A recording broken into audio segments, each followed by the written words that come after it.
Allahımdan xahiş edirəm ki, məni tez övladıma qovuşdursun. Biz Allaha üsyan etməməliyik. Bir müddət qapını bağlayıb tək qalıram ki, məni o cür heç kim görməsin. Hayqırmaq, çağırmaq istəyirəm ki, səsim Allaha qədər çatsın. Çatsın ki, mən niyə bu səhnədəyəm? Bir il yanımda kimisə görmək istəmədim. Gecələr qaçırdım dənizə, elə bağırırdım. Amma Allah mənə güc verdi. Lakin o vulkan içimdə sönmür. Bəzən deyib gülürəm.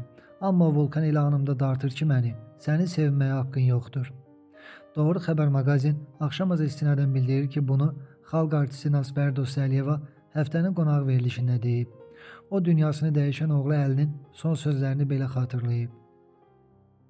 Balam dünyasını dəyişəndə mənə 3 söz dedi. Halı yox idi. Baxdı mənə. Birdən-birə infarkt oldu.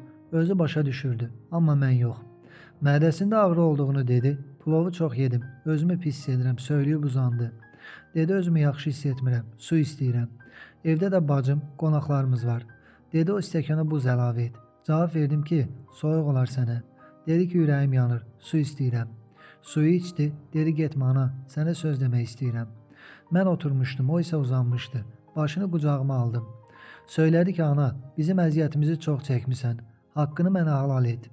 Bu sözü xoşuma gəlmədi. Dedim ona sözdür, halaldır. Söylədi ki, Tamerlanı, Əlinin oğlu, sənə ümid oluram. Bir də dedi, heç vaxt səhniyə qanı qara çıxma, səhnəni buraxma. Bu sözlərimi qulağında sırğa kimi saxla. Fikirləşirdim ki, uşaqdır, zarafat edir. Amma bilmirəm niyə deyir. Sən demə o bilirmiş, getdiyi anı görür. Amma mən getdiyini görmürəm.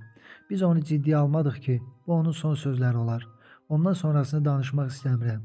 Amma hər səhniyə çıxanda Əlinin o sözləri qulağımdadır. Səni sevənlərin gözünü yolda qoyma, səhniyə çıx. Hər zaman şən əhval ruhiyyədə ol. Dostumuz, düşmənimiz var. Başa düşmürdüm ki, bunları niyə deyir. Nə vaxt səhniyə çıxıram, o səs qulağımdadır. Elə bil dünən deyib, deyə xalq artisti bildirib. Qeyd edək ki, Nasber Dostoyevanın böyük oğlu Əli 2021-ci ildə 41 yaşında ürək çatışmazlığından vəfat edib.